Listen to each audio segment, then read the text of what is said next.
everybody. On behalf of Thai Dubai, it is my honor and pleasure to welcome everyone here today to yet another Thai virtual session. We have done over 35 virtual events in the last few months, and we do hope these sessions have been valuable and helpful for many of you. Without sounding like a tape recorder for our regular members, I would like to repeat a few details with our audience who are here with us for the first time. There are different formats to the webinars we do: fireside chats, panels that address multiple perspectives on different topics, ones that help you tackle issues with practical knowledge, workshops that enable learning new skills, wellness sessions, legal know-how, many things that will help you combat these special and different times. We also have one-to-one clinics with multiple experts to advise you on specific challenges you may be facing as a company now. Make sure you like Thai Dubai on Facebook, LinkedIn, Instagram, and YouTube to access all our events and programs. Just look for Thai Dubai everywhere. I would also like to acknowledge and thank all of Thai Dubai's sponsors and partners who continually support us in bringing more to you. About Thai, I know we have a lot of regular members here who are familiar with Thai, but I do want to share a quick introduction to Thai. Born in the Silicon Valley in 1992 and now operating in more than 60 chapters in 16 countries, Thai is a nonprofit organization devoted to entrepreneurs in all industries at all stages, right from incubation throughout the entrepreneurial life cycle. With a global reach and a local focus, the heart of Thai's efforts lie in its 5 foundational programs: mentoring, networking, education, funding, and incubation. Thai Dubai is the Middle East chapter of Thai, based in the Dubai Internet City, and has been around for more than 18 years now. We run regular events and programs for the entrepreneurial community here. We also rely on our charter members who generously devote their time and energy out of their busy schedules to support and run the activities and programs for Thai Dubai. A shout out to all the charter members who are online here with us now. Thank you. I would like to especially thank HSBC, our partner for sustainability, for working with us on bringing such important topics to our community, especially to Dominique, who actually walks the talk. She's the corporate manager of sustainability for Middle East, North Africa, and Turkey with HSBC. She's at the back of all things sustainable, and we work with her very closely to ensure collaboration and impact at the grassroots level. Moving on to our session today, I'm looking forward to hear what this panel has to share with us. I believe it is a very important conversation to have at every level, from individuals to entrepreneurs to businesses to corporates to governments. We are all in this together, and we clearly understand that from today's topic. Business, as usual, is no longer an option. Moderating today's session is Ajay Bandula. He's an investor and an entrepreneur, consultant, social worker, mentor, and also a Thai Dubai charter member. He has worn many hats, as you can see. He works with both Fortune 500 companies and startups. He's currently the managing partner of 360 Impact Capital, a boutique impact investment bank, and a senior consultant with IFC World Bank. A fitness enthusiast, he's also a mountaineer, trekker, runner, biker, diver, and a keen squash, tennis, and golf player. He's happiest when on an adventure or working to create impact. Without further ado, Ajay, the floor is yours. Thank you, Cicely. Poll if you want. Thank you very much for the lovely introduction, Thai. Apologies for such a long-winded introduction to me. I think it would be a good starting point to do the poll, to see the background of our participants, to see how close they are to sustainability. Should we start with that, Cicely? Thank you. This will just help us get a better understanding of your backgrounds, your industries, and how close you are to sustainability. Okay, so I'm just sharing the results. It's quite mixed. We have quite a diverse group from SMEs, entrepreneurs, and aspiring entrepreneurs. So welcome everybody. And we have quite a few students too, which is great. We have quite an interesting session today. We have an expert panel from different parts of the world. So thank you, panelists, from being here. It's actually quite a geographical mix from Europe to Africa to Asia. So I think we're just leaving out the Americas and Antarctica. Otherwise, we have everybody. So we're really going to talk about the 4 pillars of sustainability. Then we're going to talk about some of the barriers to entrepreneurship and sustainable entrepreneurship. Then really what can the ecosystem do to help the government bodies, the non-government bodies? And finally, we look forward to some questions from you. We have a very interesting audience who I'm sure, panelists who I'm sure will be able to add a lot of value. So just a very brief introduction this is how we've kind of structured the talk today, which we're going to be talking about the 4 pillars. Which really is the social pillar, which is about the community, about culture, the values, the human pillar, which is about health, education, services, the economic pillar, which is about financial inclusion, access to capital and livelihoods, and finally, the environment pillar, which you're all familiar with, which is about energy, pollution, and preservation. Each of our 4 panelists is going to be speaking about one of these as an introduction, but a number of them have diverse experience across various panels. So the first one really is social. I will introduce David Ramos from HSBC, who will talk about the social pillar. David is a senior manager in corporate sustainability in HSBC Middle East. He has more than 15 years of experience as a sustainability practitioner, has worked in consultancy companies linked to multiple sectors, chemical, and has worked closely with public administration and government bodies. He has also worked in complex supply chain environments in an apparel and fashion leading multinational in Spain, where he initiated their sustainability program. He now works in the finance sector in the Middle East for more than 5 years, where he leads the sustainable supply chain proposition and internal operations sustainability for HSBC across Middle East, North Africa, and Turkey. So David, over to you. You can talk about the first pillar. Can you see my screen? Not now. Not now? No, it's not being shared. Let me put it back again. Okay, here we go. Okay, so over to you, David. Thank you, Ajay. Thank you for the kind introduction, and thank you for having me. It is an honor to be here, surrounded with so many experts. Social sustainability. When you mentioned that I had to talk about social sustainability, I was like, wow, that's probably the one that is for me hardest to talk about. So it was a nice challenge, to be honest. And it is the hardest because when you think about social sustainability, I mean, sustainability already covers a lot of activities, a lot of impacts that the companies can have. Anything can be somehow directly or indirectly linked to sustainability performance of companies.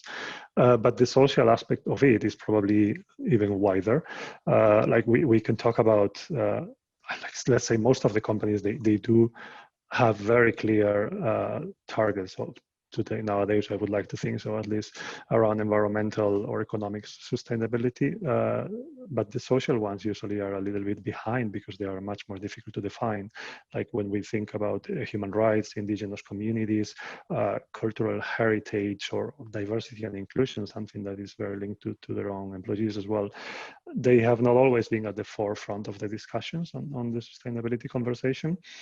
I believe this is changing, and this is changing very fast. From what I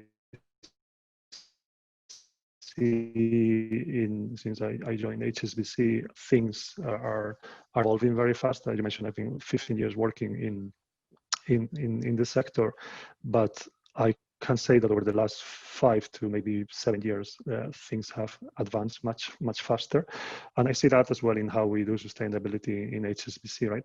So. You mentioned that I shouldn't talk too much about HSBC, but of course I do need to talk about it a little bit, not because not just to show off what we do, but I really think that the model that HSBC has is a very good model for companies to follow. One of the first things that surprised me when I joined HSBC more than 5 years ago is that the sustainability objectives, either social or environmental, they are not linked to the sustainability department. Like there are there are those targets that are kind of distributed across the organization, across different departments, across different people, and there are experts in their own kind of sustainability beat, if you want, across many departments in each region and globally as well. So that was a little bit of surprise to me, because my previous companies, there was always a sustainability department that would look at everything. Here we do have that oversight, and that's the beauty of my job, that we talk to everyone from HSBC, from CEO level to anyone in an RM in the branches, or anyone can work with us, and we try to reach out to everybody.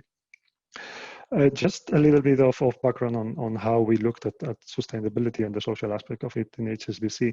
So one of the main activities that we can do is the philanthropic. We administer the philanthropic budget of the bank. That philanthropic budget is around 100 million globally that we donate to the communities where we operate. And those get distributed according to these pillars that you see now on the screens. I just touched very, very quickly on the future skills. We decided to focus on education, but we want to focus not on any type of education, but specifically on financial capability and employability, things that are really close to our activities and close to our main business. Of course, we also support in the sustainable finance. It's led by our businesses. They are the ones that find those opportunities, but we make sure that sustainability is at every conversation, since board level to regional heads, and we train a lot of people. You saw some stats on the slide before. We do a lot of work with the businesses to make sure that sustainability gets embedded. The last thing I wanted to talk about on this is, of course, how we support entrepreneurs, because probably the audience will be more interested on this. So we as part of that philanthropic budget, we've been supporting programs around entrepreneurship. Last year, we supported more than 700 companies. That could be since startups to bigger and like companies that are already up and running and they're profitable. We do not, from our budget, we do not support directly. We do not fund organizations. We support programs that are supporting those entrepreneurs, and the program that we are running with TAI is one of them, the mentorship program. We have other programs with like the C3 Social Impact Accelerator to support those social enterprises. Or last year we supported as well a program with the Environment Agency in Abu Dhabi and the Department of Economic Development of Abu Dhabi that was trying to bring innovation to the UAE and those more sustainable entrepreneurs to get established here. I think this is a little bit of a oversight of what we do. We can take more questions maybe later. I'll stop here so I leave my colleagues to speak as well.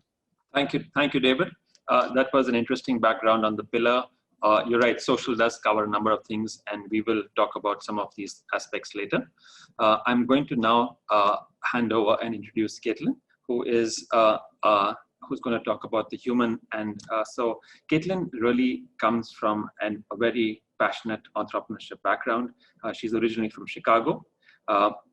She is all about solving the world's largest healthcare problems.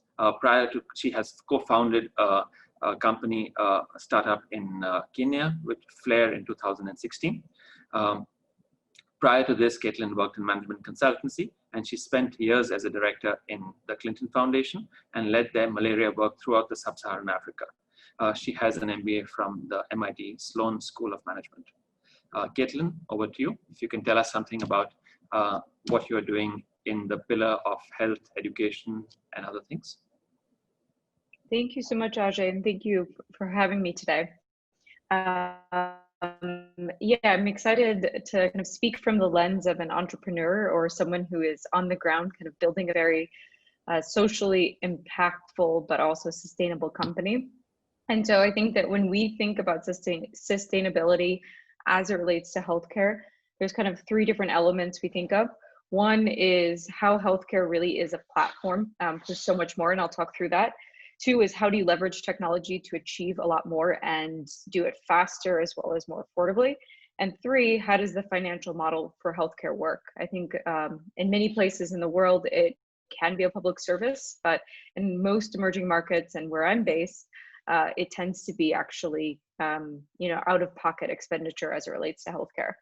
So a little bit about us though, before I get started, so that I can weave in each of those kind of three aspects when we think about sustainability and how we build a business that works. So we run a company called Flare. It's a very simple concept. It is effectively 911. 911 is actually only available in the minority of the world. About 5 billion people live in countries like Kenya, where if you have an emergency, there is no way to access help. So many of you are probably calling in from Europe or the Middle East, and that is a luxury. It's a luxury that you are able to dial 999 or 911 or 112 or whatever number it is to be able to access help. In Kenya, before we started, it used to take about 3 hours to get an ambulance. That oftentimes meant that you didn't survive an emergency situation, and that was unfortunately the reality.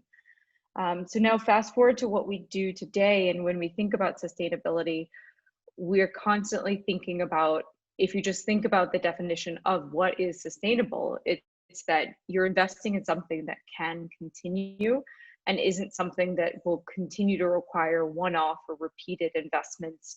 And so one of the things that we very early on did was said, how within the healthcare system, while there is no 911, how do we leverage what does exist? So we're not just adding new things to the system. And so we do that through, our platform by saying, where are the available ambulances, or where are the available healthcare workers? And that could be translated to really any business or industry.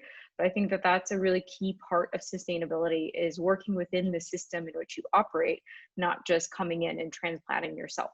So that's kind of number one, is kind of being a platform to leverage existing resources as you build out a healthcare system and space. The second one is technology. I mean, we all operate in a world of technology. Every single day, you probably spend way too many hours on your smartphone or computer staring at a screen. And technology is, though, a very, very important way to accelerate kind of the development of healthcare, as well as do it much more affordably. So a lot of our system that we've built to be able to deliver emergency services rests on, the power of using today's latest technology, whether that be, using Google Maps to navigate to a patient who is in distress, or whether that be having other kind of features to assist, the emergency services. And so I think technology is a really important way within sustainability to kind of cement those systems, but also ensure that they can be, built much faster as well. And I think the last piece is just financing. Again, since I can't come from a world prior to starting Flare in the nonprofit and foundation, where we were kind of applauded every year for how much money we could raise in the millions. And, in building a business, we think very differently, is how do we not depend on external resources, but how do we generate, sustainable profit and revenue to be able to continue to invest in the system? And so the business model is super essential in healthcare, because you do have this inherent dilemma in healthcare where people deserve to have access to it. But if there isn't a strong government, or the government doesn't have the resources to provide universal healthcare, then how do the people affordably pay for that? And how does that go back into the system? So that's a big piece of kind of what we think about. So yes, I think in a nutshell, sustainability is at the essence of building a business in today's world.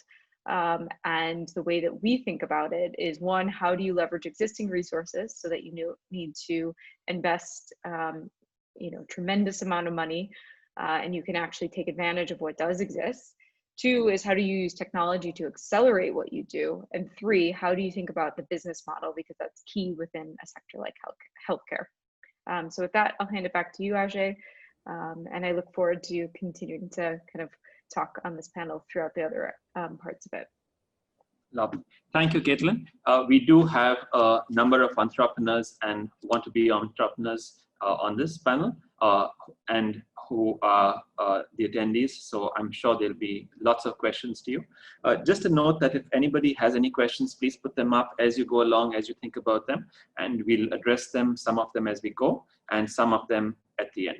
So please go ahead and put whatever questions that you have. Thank you, Caitlin. I'm going to share my screen again. We now are going to talk about Kitlin and David both mentioned the pillar about access to capital, which is critical, the economic pillar. And we are fortunate to have Florian here with us, who has joined us from Geneva. Florian is the managing partner of Bamboo Capital Partners.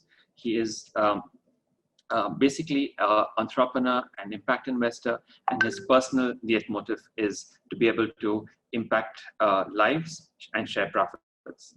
Florian supports the society and world economy by sharing his extensive background on fundraising, business transformation, and personal development to invest and build purposeful companies.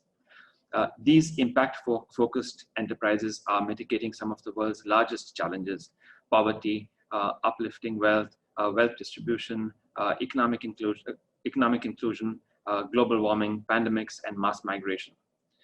Florian collaborates with the World Bank, United Nations, NGOs, governments, private and institutional investors to fund, back, and scale companies in the world's most remote locations. He is globally active, member of the YPO, chair of the YPO Impact Networks Council, a hobby blues musician, and a proud husband of and father of 5 children. Welcome, Florian. We can see the guitars in your background, so we already knew you were a proud musician. Please, we look forward to hearing from you.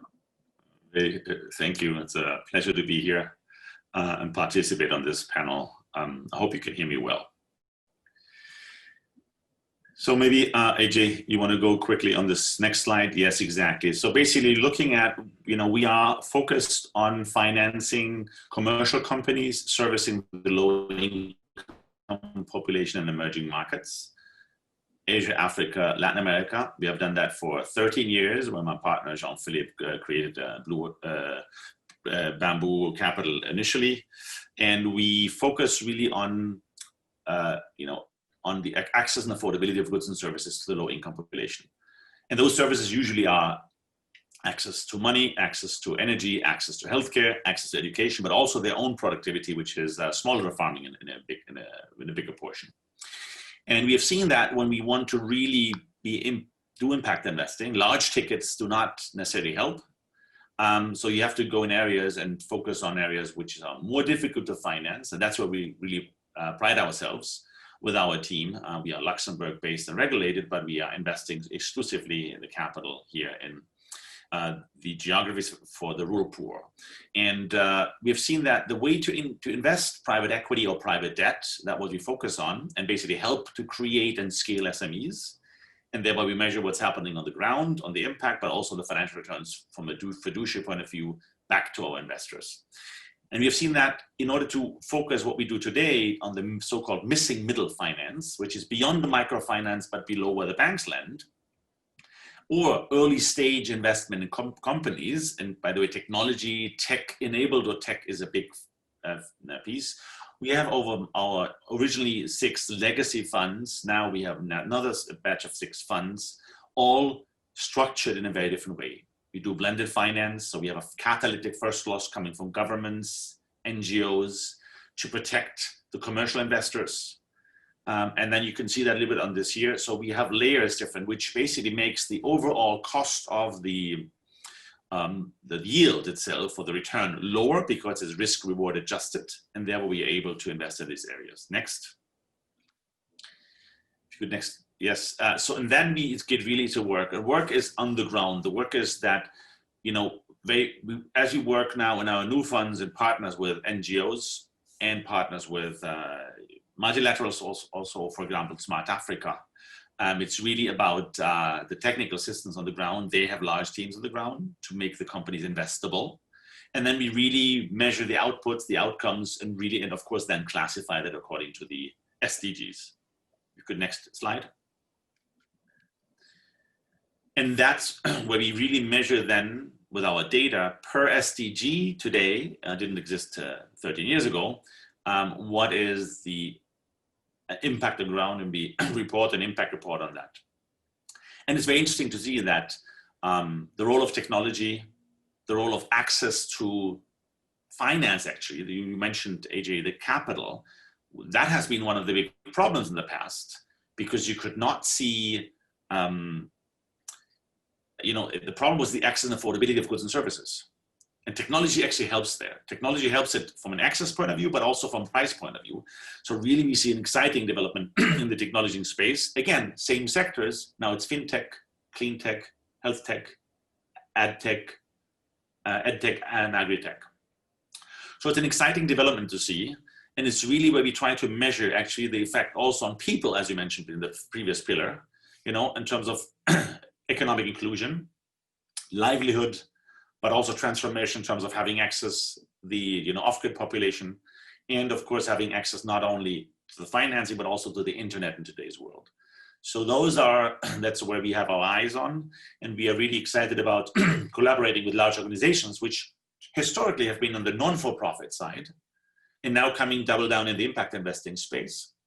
And then we want to be attracting large institutional investors, pension funds, but also of course family offices, which is a big portion of it, to basically be able to have a safer investment, and we can still do what we need to do on the ground. Lovely. Thank you, Florian. That is incredibly interesting work. The one part we'd like to explore a lot further is the missing middle, which there are very few people who can actually do something in that space. And a lot of entrepreneurs would kind of fall into that area when they want to be able to create impact. So thank you. We will come to you specifically on that. We also now very fortunate to be able to have Vineet with us. So Vineet is actually the chairman of the Avada Group. He is recognized as being the solar man of the in multiple places, and he has been recognized as being the solar man of the year in multiple years. He is a social entrepreneur, a pioneer, an evangelist of sustainable development. Vineet has been a vanguard of clean energy across Asia and Africa.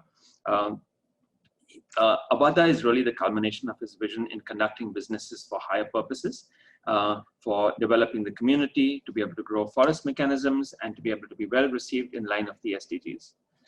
Vineet is an alumnus of Harvard Business School. He has successfully executed over 2 gigawatts of renewable energy projects and is implementing now a 5 gigawatt projects. Avada has played a major role in helping shape renewable energy policies for emerging economies. He is on B20's task force for financing growth and infrastructure, energy, resource efficiency, and sustainability. He is the former India chair of World Business Council of Sustainable Development. He also has been twice recognized as the Solar Man of the Year in 2014 and 2012 for his contribution to the solar sector. So Vineet, thank you very much. You are absolutely the right person to be able to talk to us about the environment pillar and a number of other things which we have spoken about. So I'll hand over to you. You're muted, Vineet. Thank you, Ajay. Good evening, everyone. It's lovely to be here. Environment and our company has a very strong relationship. What I firmly believe in that emerging countries need to grow very rapidly to bring more and more people out of poverty. And there has to be a right balance between economic growth and energy requirement and its impact on environment. So if we have to grow rapidly, there are multiple models of growth.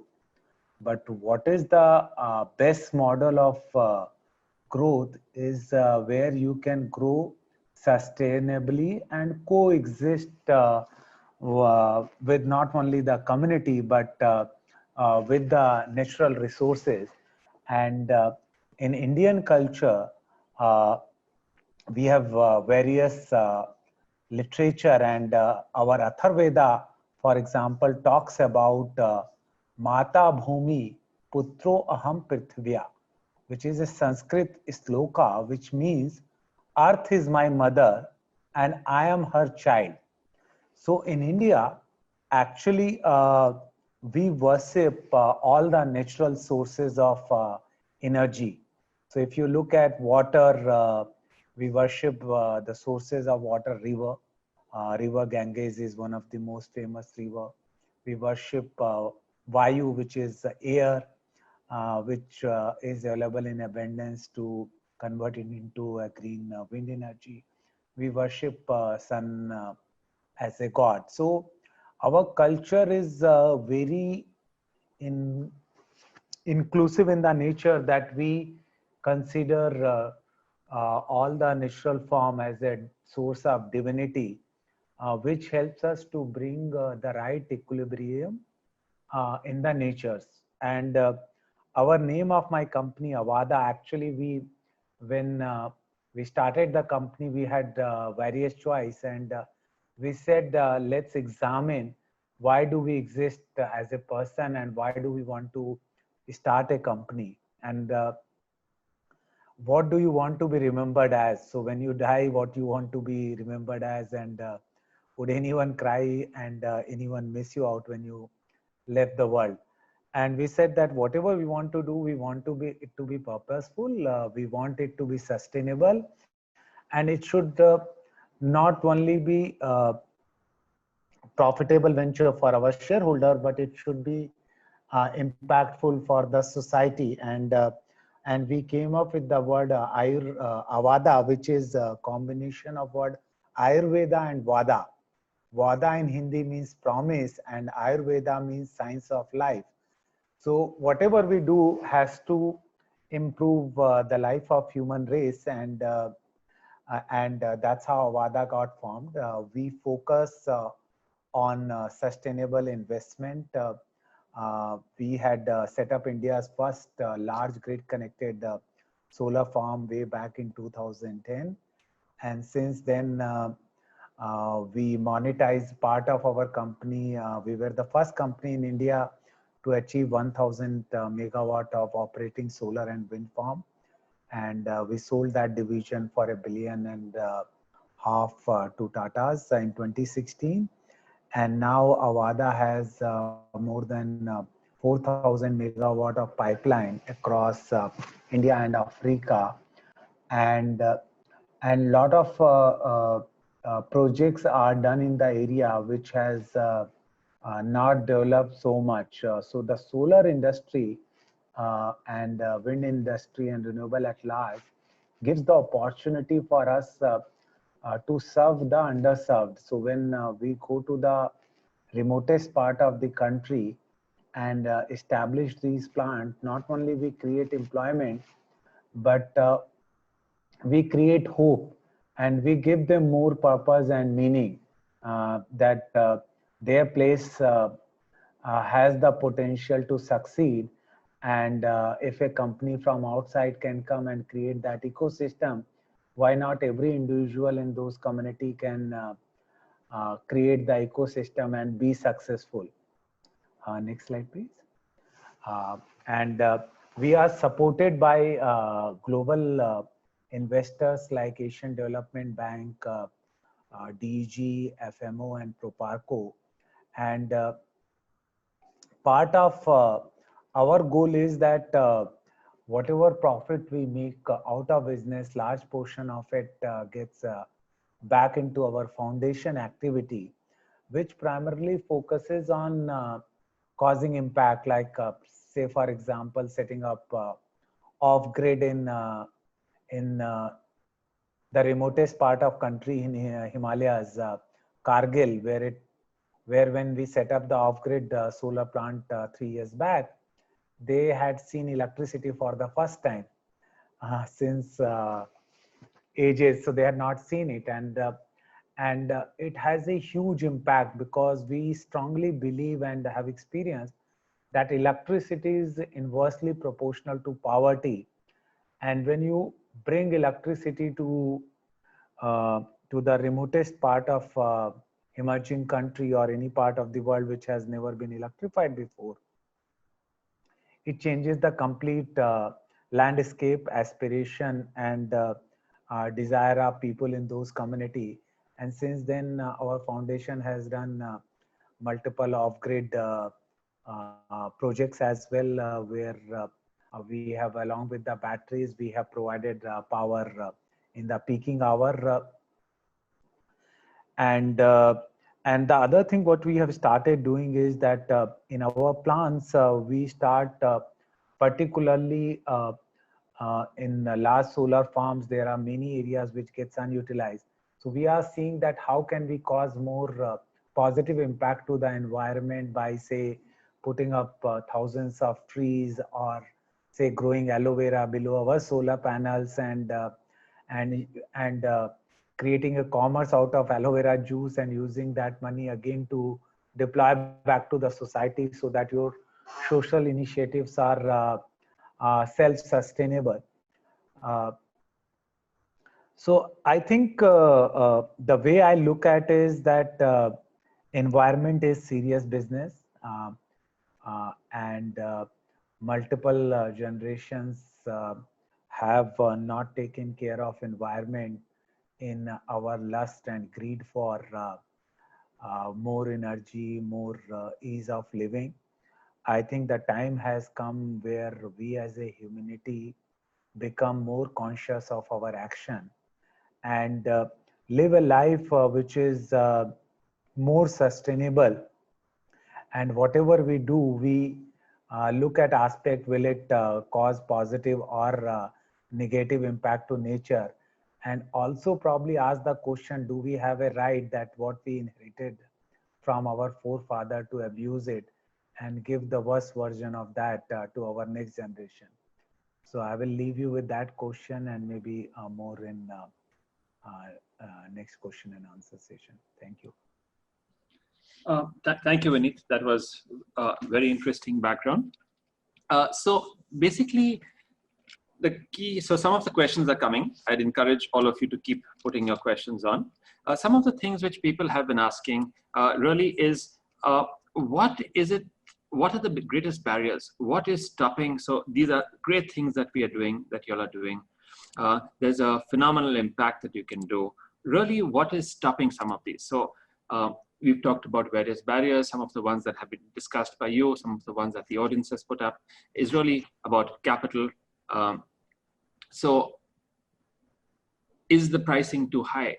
Is there a demand for these products? How do we take care of having a future supply chain in these? So I'll just talk briefly, I'll hand over to each of you briefly to talk about some of these. So one of the greatest barriers is really the sustainable is capital, which I think Florian mentioned. A number of you have talked about capital, access to capital.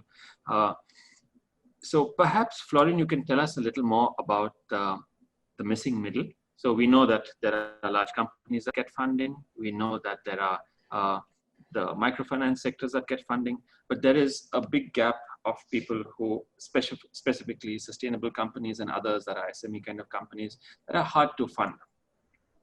So perhaps you can tell us about some of the developments that are happening globally that fund some of these sustainable entrepreneurships. With pleasure, AJ. I mean, we've seen it over the years in the past, maybe a decade ago, that microfinance has become a sector, and a lot of the microfinance institutions have become regulated banks, and that worked. But then we have seen that technology has been kicking in, and it's really about the access to it. Yeah. In the past, you were either, let's say, unlucky born, so you had to move to a city or move to a richer country to participate in the economy if you were not coming from there.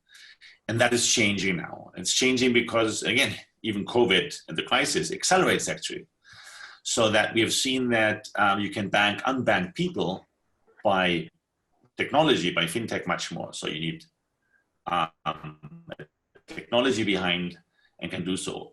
And those work on an individual basis very good. And we have exciting investments in the off-grid energy, yeah, and in electrifying households. We have exciting investments in financial inclusion and fintech now. Really have a huge and vast adoption rate, mobile money, and then thereafter, of course, all sorts of services on the financial side. And you end up with connected rural homes. Now, the problem is really for the SMEs. So once you need more money than, let's say, the typically, I would say, depending which country, of course, 5,000, 10,000, maybe 100,000, yeah, you're coming into the missing middle. And especially when you look at the agri sector, agribusinesses, smaller ones, have a very hard time because local banks would not lend them their money, and microfinance institutions would not be comfortable lending money because it's different, it's a different way to finance SMEs than just through microfinance. And that's why we have said, okay, how can we address and come into that gap in the missing middle in a way where we can, first of all, ensure that there's a certain amount of returns, but at the same time be attractive enough and safe enough for investors to invest, because the local banks wouldn't. And this is where the new breed of funds, all blended finance, where we basically don't take the aid money just as a one-off, but the aid money seeds a fund, doesn't have the claim to have any financial gain. It's a capital protection approach because it's a certain percentage of the fund, and then we can raise on top private money.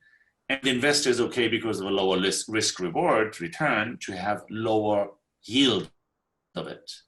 And thereby, as the cost of the money is less expensive, this is not meant to crowd out. So, but it has to be the additionality. This is where we now focus on the missing middle. And we focus in two ways. One is through, of course, direct loans, depending on what the businesses are. But also we do that on unlending. So we actually approach the financial intermediaries, the microfinance institutions, saying, here's a large amount of money. And here you have 5 million, you have 3 million.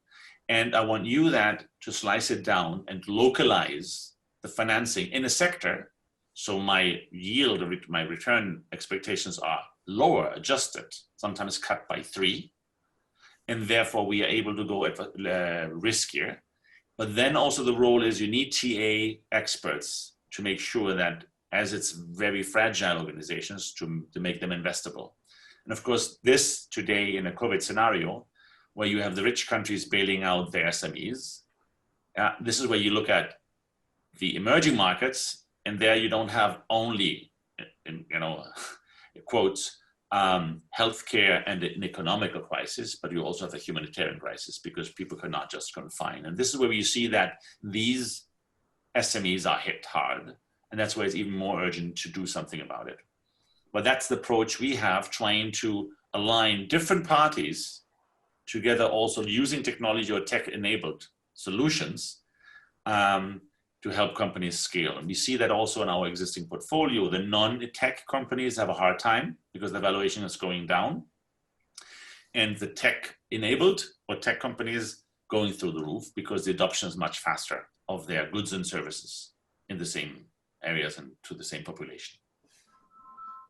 Oh, great. Thank you. Thank you. That was very interesting, Florian. Thank you for that.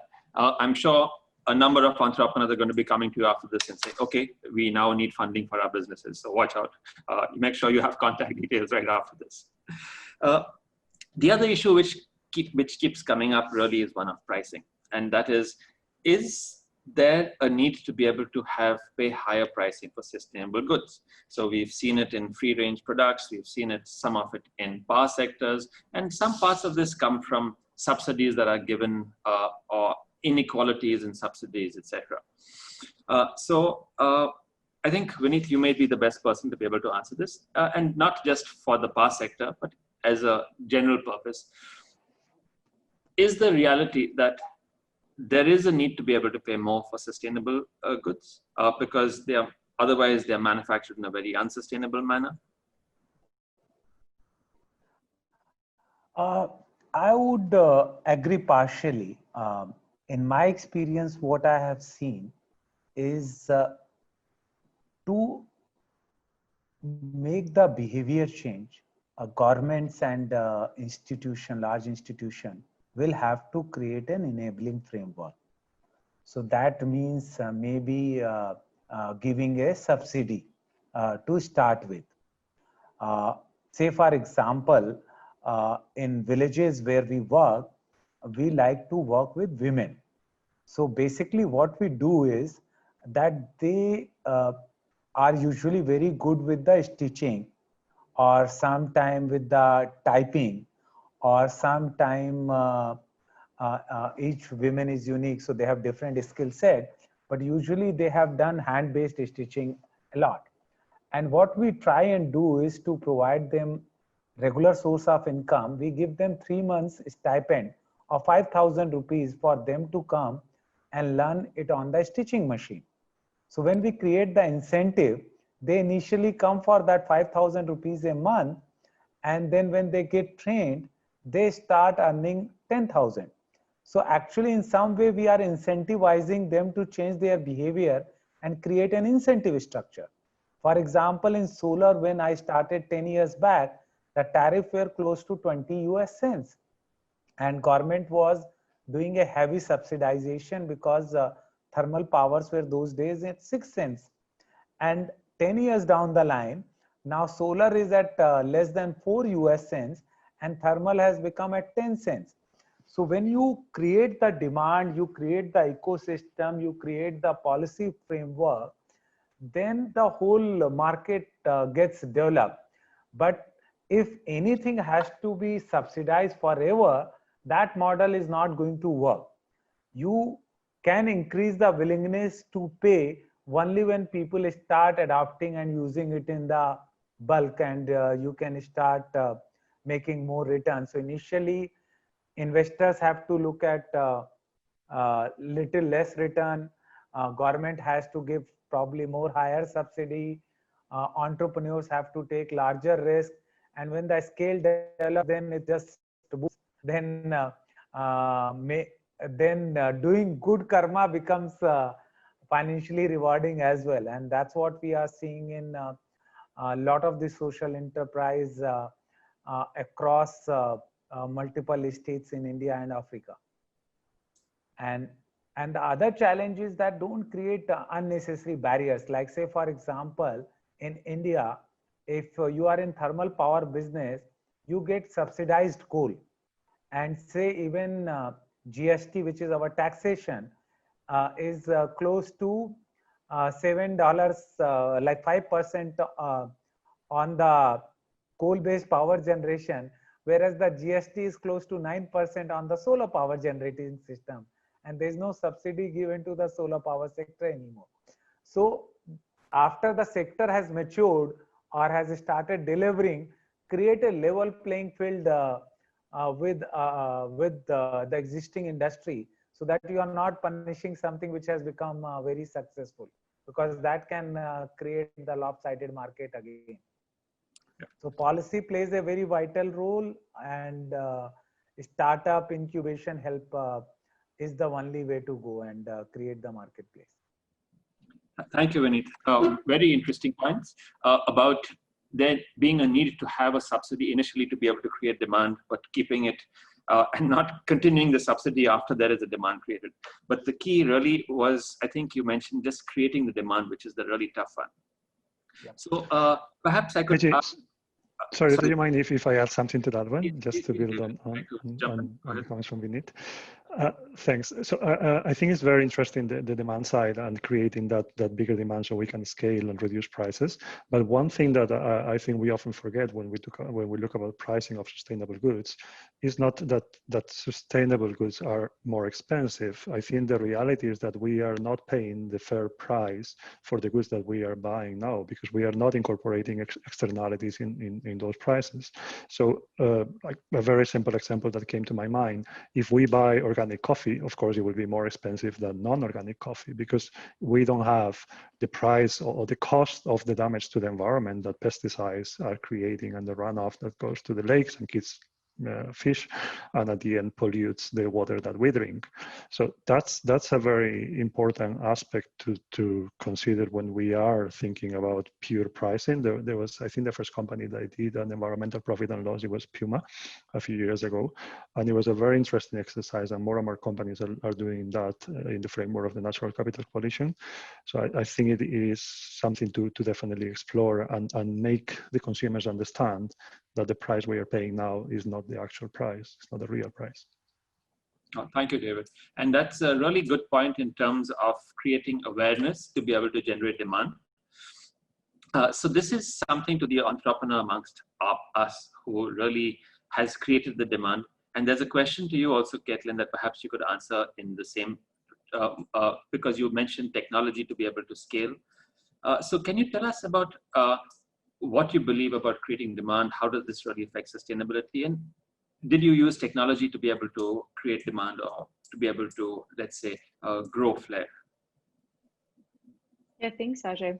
That's such a good question. And I have to caveat it by that every business is totally different. And so this, it really depends on, are you creating a new product, a market? What are you trying to do? And you will need to tailor your approach based on it. So I can tell you about how we did it and how I think is quite similar to other healthcare kind of solutions. I think there's kind of two pieces to it. One is data. Data is king, as we say. So in healthcare, there's a lot of volatility, and that's probably true of a lot of other, products. But for us, as a great example, COVID-19, huge demand for emergency services in healthcare because of the pandemic. And so a lot of what we actually do is to model that demand and understand what's normal and what we should actually be capturing. It's not just like more. So I think there is this kind of nuance to what we provide. We don't actually want everyone to have an emergency every single year, but we want a healthy number of people to be using the services because we know that we've captured that amount of demand. So I think that's one, is just using the data to really understand your market, understand what that demand should look like. I think the two is meeting the consumer where they're at. I think one of the very first things that we thought about healthcare, especially, it requires a lot of behavior change. I mean, people have probably read so much about like, how do you get people to go to preventative, healthcare? How do you get people to better manage their weight because they're overweight and have now all these chronic conditions? For us, when we thought about creating demand, it was more just about how do you capture actually what does already exist by coming to the consumer. So for emergency care, that's why we chose to focus on emergency care. In many ways, it's super complex, but one of the easiest things that we deal with is that because emergencies often cannot be prevented, it's how do we actually create accessible ways through technology, so through kind of digital integrations or having a single phone number such that we can actually capture what already does exist. Again, caveat it, it's super different across many different industries. If you're going to sell, like sustainable fish or, fair trade coffee or other sustainable products, that's totally different where you're actually trying to market something. For us, it was really about using that data to understand what should the demand be and how do we capture that. And secondly, how do you meet the consumer where they already are at and they want that service but haven't been able to get that service. Great points, Caitlin. Thank you. Specifically the one on data. So I'll follow up with the follow-up question that one of the audience is asking. So thank you for the question. It's really, so it's an opinion to say that sustainable healthcare really requires some kind of global digital healthcare infrastructure development. Do you think that is key, or can it really be developed locally? Can there be, or is there a need for massive global, let's say, technology investment into this? Or should I ask the question again? No. Yeah, it's a fantastic question. I don't know when they say global, how global, but I think you're spot on, Jay, when you ask this question, is that infrastructure is key. I think oftentimes we think about infrastructure as physical infrastructure, such as roads and, highways or railways and how those kind of help an economy move forward. But within healthcare, there are some basic systems, and we would say 911 is one of those, is that you can have emergency departments, or you can have emergency physicians, but if you don't have a way to get to those services, then you're actually falling short of utilizing that supply. And so infrastructure oftentimes connects the demand with the supply. It's the kind of railway or the plumbing behind healthcare. And so that could be as it relates to supply chains of medicines and products. That could be as it relates to health records and ensuring that a patient's story is kind of shared from one provider to the next. Or it could be like what we're building, a 911 infrastructure that allows people to actually connect to the healthcare services when they need it most. So infrastructure is 100% what should be done first. Otherwise, you risk actually wasting a ton of resources because there is no underlying system to allow that to run. Great. Thank you, Caitlin. That was very interesting. And very sort of, I think your background with the Clinton Foundation helped to be able to answer that a great deal. Thank you. There's a number of questions on impact invest on sort of measurement. So some of these, I think really, Florian, you talked about these, but some of these are specifically to you, Vinny. So it really is about, let's say, the radiation pollution of the environment. So it's how do you be able to measure this? What is Avada doing to be able to measure impact? So do you think you can tell us a little bit about this? Are there new techniques in measurement? You're muted, Vinny. You're still muted. So actually, the best way to measure this, so my kind of one of the wish lists for my team is like you measure earning before interest, depreciation, taxation, and amortization. Same way, actually, you measure your positive impact which you cause on people, planet, and society. So, say for example, when we invest $100 million into a project in Bikaner in a smaller rural area, how do we measure what impact did we cause on the people? So, how many jobs we created for the local? How many people we trained that they can find themselves a sustainable job and become the role model for that society? How much order did we give it to the local district so that local economic activity blossoms because of your contribution into the community? And so what we have done is that for every $1,000 which we invest, what is the return, social return on investment also, we have started measuring and on that our programs, like we have a concept of healthy baby competition. So what we have seen in most of India, there are still a lot of malnutrition related death. And in some of the tribal belt, they think that these deaths are happening because of concept of ghost or some kind of folk tales. And what we realized is that if you start giving $100 incentive to the healthiest baby in the village, then entire 20-30 village across your site will come and queue up for testing. And when you test those 10,000 babies, what you will realize that probably 9,500 of them are malnourished or they have some existing illness.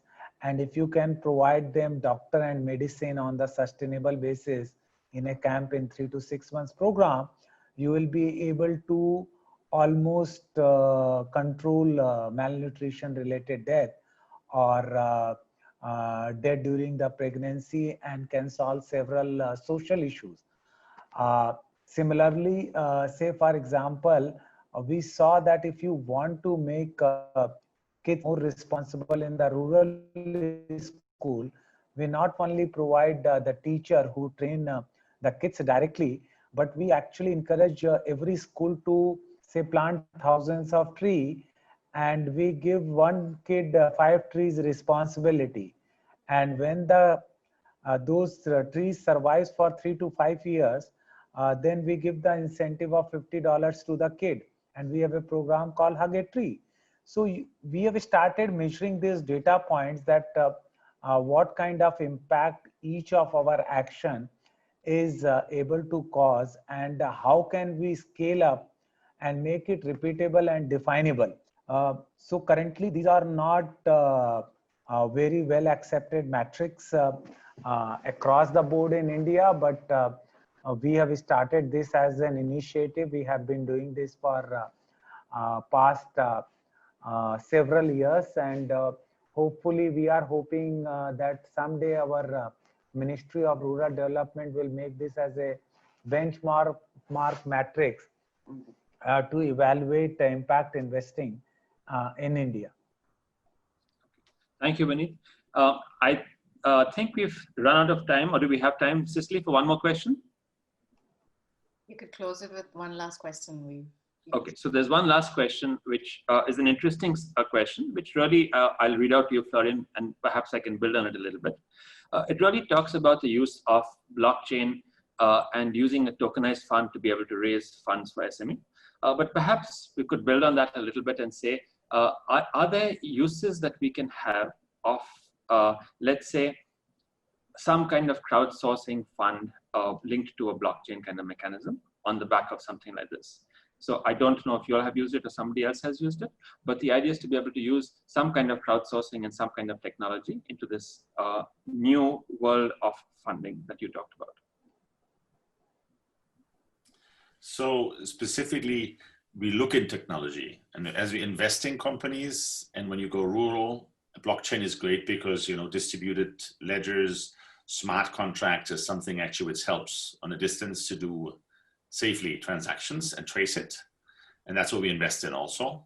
But that's on the companies we look at. However, we also look upwards from the investment side. And of course, our dream is to democratize investment. So far, we can only have institutional investors or qualified family office, basically, a certain amount coming in, not really. Then some of our companies we invested in, we have actually started to work with, not through us, on crowdfunding platforms. But crowdfunding platform, typically you buy equity of a company, you know, you participate in. Now, we have also looked into the possibility of tokenization of funds, but there, of course, the regulation, as we are regulated entity, we don't want to go unregulated. Has to wing in, and certain jurisdictions are progressing faster and slower. We are based in Luxembourg, and we are not yet there, even though also we see that certain trends of looking into it. But yes, in an ideal world, I would even say you would have a full transparent ecosystem where you know exactly each dollar you invest or token you invest in a fund, traced down through the fund into the company you invest. And then you have actually the data understanding not only what the returns you will have be financial from it, but also what that dollar does. So this is where we see that data has a greater purpose and meaning in the long run to basically, you know, to provide more transparency, to be faster, and also exactly know what a dollar does or a token does on the ground. Thank you, Florian. Very, very interesting developments. And it's great that Bamboo is sort of at the front of this. So panelists, I just want to thank you for your time, for some very interesting ideas, for some very interesting sessions. And of course, the attendees who are the key part of this, thank you very much for being a part of this. We couldn't have had this without you. And thank you for the excellent questions that you all have asked. To end this, Cicely has put up a poll that she will answer for you. So thank you very much for attending again. We do hope to do a few more of these, and we hope to see you at a number of these in the future. Thank you.